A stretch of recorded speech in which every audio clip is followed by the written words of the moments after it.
simple future, future continuous, future perfect. Isaan kunniin yoo hedduu namootaaf confusing idha. Xiqqoo bitaa namatti galu jechuudha. Yoom fayyadamnaa, akkamitti fayyadamnaa, garaagarummaan isaanii maalii hiikkaarratti xiyyeeffannee haalaan itti fayyadamuu rakkoo akkasiitu jira waan ta'eef egaa isaan sadeen kanniin yeroo akkamitti fayyadamnaa, hiikkaan isaanii immoo maali kan jedhu haala ifa ta'een viidiyoo bareedduu tana qabadhee isiniif dhufeen jira. Egaa hanga dhumaatti nu wajjin turaan affeerraa.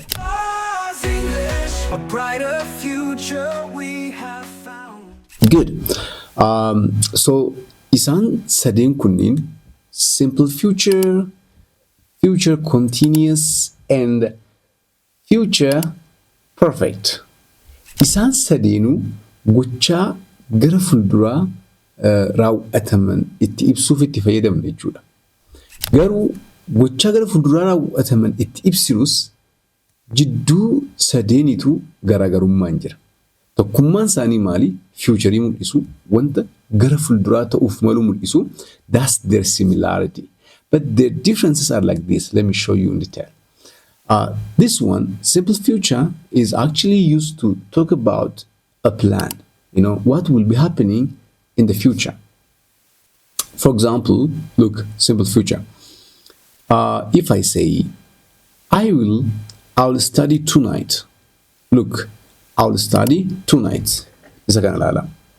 Maalan jedhi har'a galgala nan dubbisaa nan qo'adhaan jedhi. I'll study jedhi. I'll study tonight. Okay? I will study jennu kaayyuu haasofnu. Okay? I'll study. Kotoofachiifne jechuudha. I apostrophe LL akkuma asirratti agartan kana. I'll study tonight. Har'a galgala nan qo'adhaan jedhi. Okay? Har'a galgala nan qo'adhisan jedhe kana asitti immoo ilaala. Number 2, future continuous. Inni kun ammoo gochaa akkamii mul'isudha? Gochaa gara fulduraa yeroo murtaawaa keessa raawwatamaa jiraa jennee karoorfannu tokko. Fakkeenyaaf Rabbi yoo jedhe har'a galgala sa'a 1 hanga sa'a 2 qo'achaatan jiraa. Like isa kana haasofnu har'a ganama irratti ta'uu danda'a. You know, yeroo ganamaa irratti ta'anii yeroo galgalaa sa'a akkanaan gochaa jiraa jennee kan karoorfannu tokkotti ibsuu nu fayyada jechuudha. Gochaan sun yeroo murtaawaa san keessatti itti fufiinsarra turaa wayinu itti fufiinsarra ta'aa jennee kan karoorfannu tokko.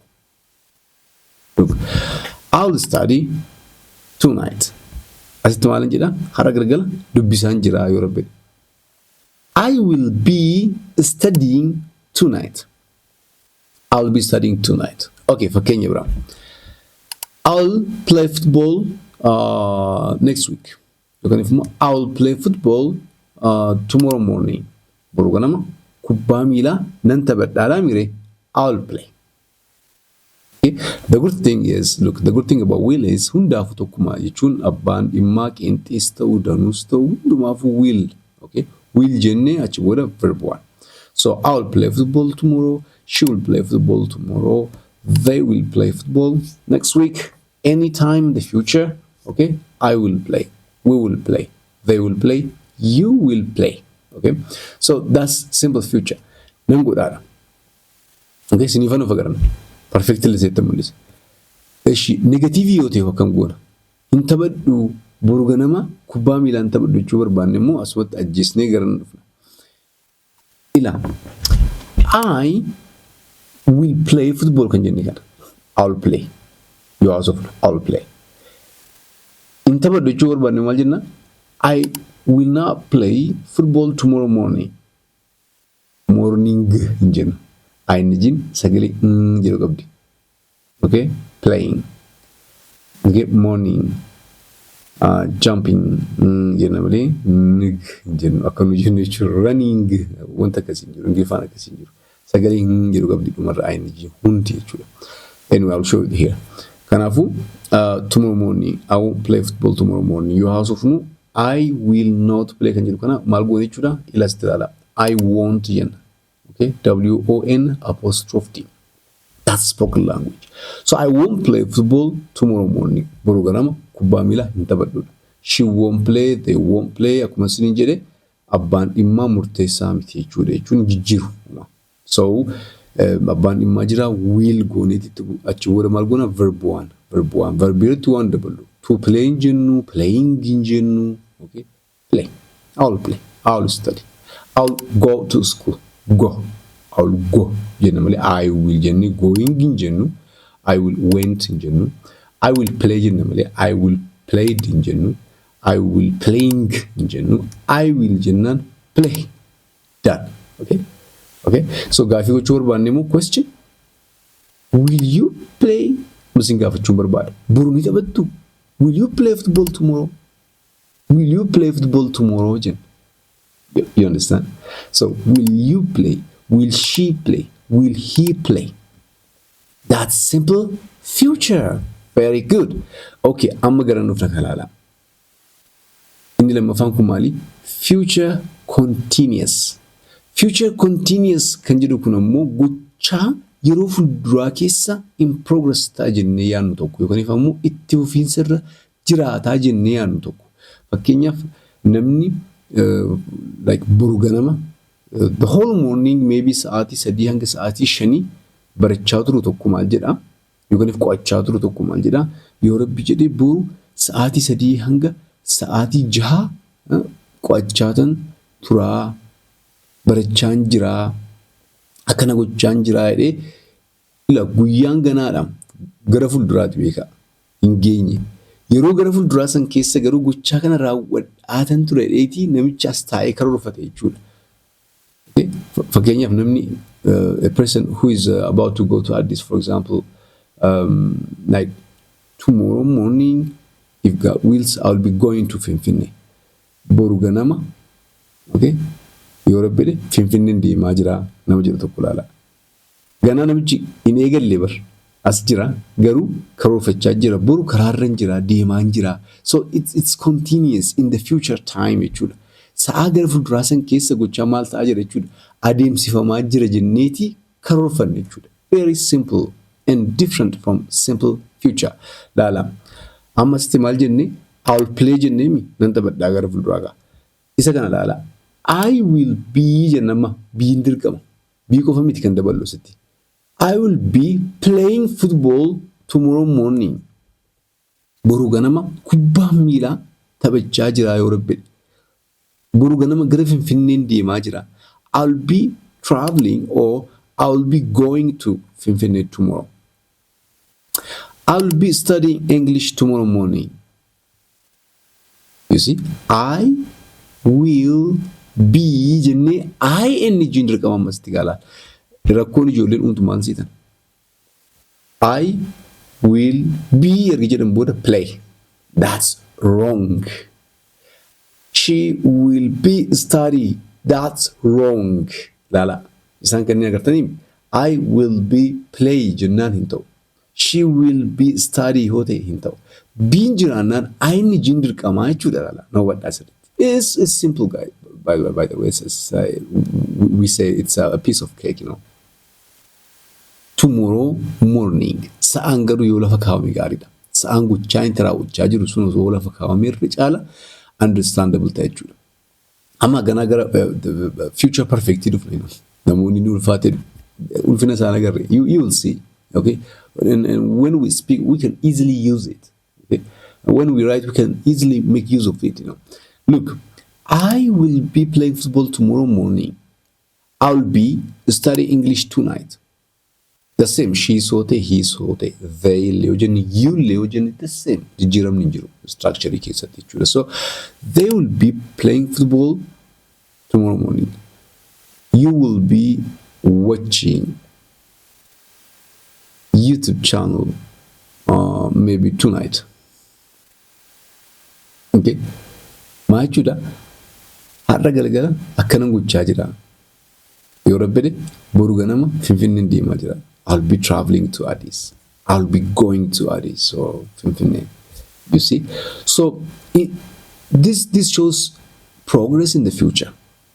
Digalee mi amunti dagachuun qabne maali maqaan jiraannaan I he she maqaalee gochuu dandeenya Malkaamuu Muhammad anyone you know goone itti aansanii maal goona will be jiraachuu qaba Laalaan hawwadhaa sirriitti. Maal jiraachuu qaba? Will be. Will be erga jennee booda going, playing, jumping, okay, studying, listening, speaking. For example, I'm teaching you now.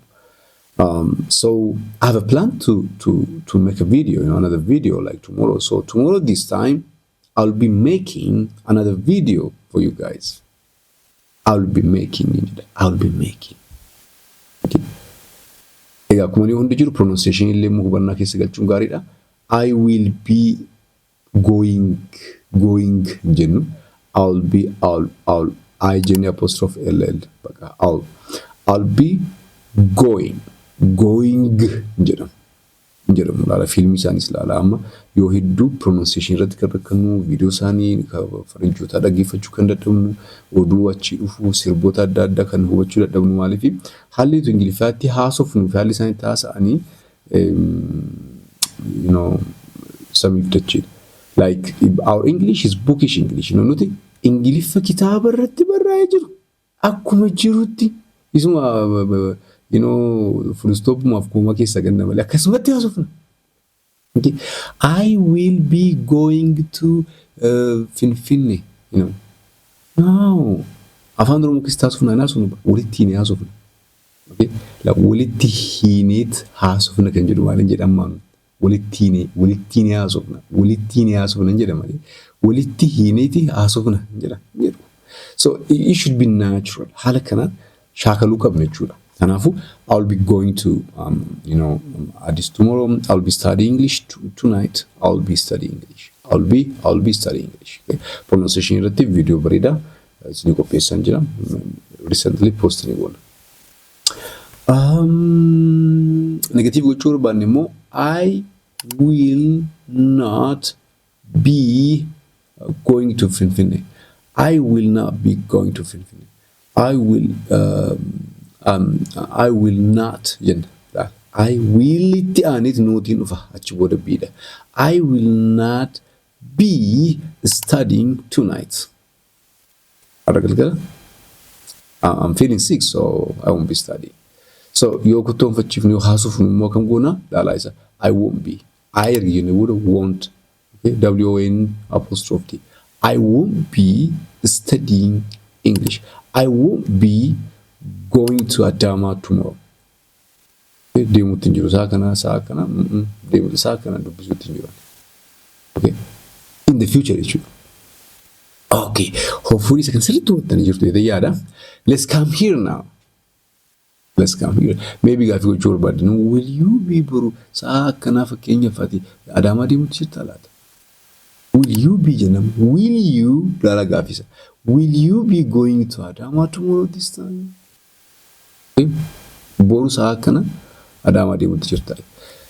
Okay, what about the perfect one? Look, future perfect. Inni kun immoo maal jedha? Gochaa sa'aa gara fuulduraa keessa ni xumurama jennee karoorfannu tokko. Yoo rabbeede saa kana barumsa koo xumureen jira, eebbifameen jira. Boru saa kana Finfinnee gaheen jira. Boru saa kana hojii manaa koo xumureen jira. Okay? Torbee dhufu saa kana hojii manaa koo hojjedhe xumureen jira. Gochaan sun sa'aa nu dheerru san keessatti xumuramee jira jennee wanta karoorfannu tokko. Ni xumurame jennee wanta abdannu tokko. Karoora hunduu amma fiichariidha gochaawwan kunniin gochaawwan raawwatamanii miti ganaa ni raawwatamu jennee wanta karoorfannu tokko. Okay? Isaan kanneen isin xumura. Look. Next week this time I'll have played football. I will have played football. I will have played football. Tabat injira. Umure chura sasa. Namni Finfinnee nan deeme karoorfatu. Sa'a kana ko nanga Finfinnee nanga haye karoorfatu. Like I will have arrived. Sa'a tana Finfinnee jira. I will have arrived. I will have arrived. Verb 3. Finally. Verb 3 kunniin asin rolee dubbadde jira video kuusa kaawwan keessatti faayidaan isaa Ingiliffaa keessa waan lama qofaafi. only for two things. The first one is for all the perfect tenses, present perfect, past perfect, future perfect. Kan biraamu active passive keessatti passive daf qofa fayyadamna by the way. That's the only uses of that are only the only uses of the verb 3. Okay, kanaaf amma itti lakamne I will have played football. Taphadheen jira isaa kana. I will have arrived at Adama tomorrow this time. Boru isaa kana Adama gaheen jira. Gochaan sun maal ta'e jechuudha? Deemaan jira miti bara gaheen jira. Xumuree jechuudha gochaa sana. Fakkeenyaaf namni yuunivarsiitii seenee barachaa jiru yoo rabbi jedhe oggaa dhufu ganna keessa fakkeenyaaf xumuree yoo barumsa xumuree bakka boqonnaarra jiru ta'e I will have finished. Saa kana I will have finished my study. I will have finished my university education. Barnoota yuunivarsiitii koo saa kana xumureen jira. I will have finished. You see? Amma garaagarummaa isaa akka sirriitti hubattanii barbaada. Fakkeenyaaf masti kalaala. I will play football on jedhe nan taphadhaadha mi. I will be playing football on jedhe. Saa wayii keessa gara fuulduraa taphachaan jira. I will have played on jedhe. Taphadheen jiraadha. Agartanii nan taphadhaa taphachaan jiraa fi taphadheen jira. Sadeenuu garuu yeroo akkamii keessa yeroo gara fuulduraa keessa jechuudha. Negatiivii yaa goonuti gaafiin qabadhu marra gaafii sin hojjettan hojii kutaa jechuudha. Ni hojjettu. Look, I will have played football kan jedhu kana. Saa kanatti immoo hin taphadhu ganaa isaa jirra naannoo ta'e malee taphannee xumurraa reediiroo isaa kan lakkin xumuru jechuun barbaadu. No, I will not have played football. I will not have arrived at Finfinne this time. I will have not, general. I will not have arrived at Adama tomorrow this time. Borusaa kana Adama dhaqqabnu hin geenyu. Borusaa kana hojii manaa keenya hojjennee hin xumurru. Very simple. Okay? I will not have. I will not have. You ask for mine. I won't have. I won't have arrived at Adama tomorrow this time. I won't have played football tomorrow, like at 8. We won't have played. Gaafii gochuu barbaanne immoo will you have arrived at Adama tomorrow this time? Borusaa kana Adama ni geessaa laata? You see? Gochaa san raawwattee ni argamtaa laata jechuudha. Very good. It's very simple, right? Yeah. Ammoo gara fuulduraatti ammoo warra perfectii hunda perfect continuous hunda present perfect continuous past perfect continuous future perfect continuous isaan kanneen xiqqoo namoota Ingiliffaan isaanii advanced ta'etu fayyadamanidha jedhamaniiti yaadamu. Haalli kanaaf hunduutti hambisaa deeme garuu immoo viidiyoo isaan sadeen irratti xiyyeeffate immoo yeroo dhiyoo keessatti isiniif hin qabadhee dhiyaadha. Ammaaf viidiyoo tokkummaaf garaagarummaa isaan sadeen kana simple future continuous and the future perfect irratti hojjedhe asuma irratti xumuraa garuu hojii kutaa qabdu. Dhuma viidiyoo kanarratti activity jira. Activity san viidiyoo dhaabdanii akka hojjettan isin jechuun barbaada. Ani garuu asumaan waan na du'attaniif guddaa galatoomaa jechaan adda baa viidiyoo itti aanutti ammoo gorsa waa'ee afaan Ingiliffaa irratti xiyyeeffatee fi viidiyoowwan giraamaras haaluma kanaan isiniif qabadhe. Thank you so much and have a nice day. Good. Sirriitti akka hubattan abdiin qaba. Simple future continuous and future perfect isaan sadeen kunniin yoo hedduu ijoolleen namoonni Ingiliffa fayyadamanii wal keessa nu ilaalaa gameedhanii taasa'u. Is very simple. Baay'ee wanta garagara ta'e yaada garagara kan qabudha. Egaa sirriitti akka viidiyoo keenya irraa hubattan abdiin qaba. Mee amma immoo isaan kanneen ilaalaati deebiiwwan isaanii isa sirrii ta'e jala murteessuudha. Fakkeenyaaf number 1 this time tomorrow borusaa kana jechuudha mire. Borusaa kana this time tomorrow I blank space to Addis Ababa. I will travel jennamoo. I'll be traveling to Addis Ababa jennamoo. I will have traveled jenna. Okay. Me isaan hunda kana keessa deemaati deebiiwwan isaanii ammoo toora komentii irra naaf kaa'a. Ani immoo keessa deebiin review godhee komentii keessa ilaalee deebii sirrii ta'e immoo achuma YouTube irratti isiniif kaa'a jechuudha. Okay, thank you so much. A brighter future we have.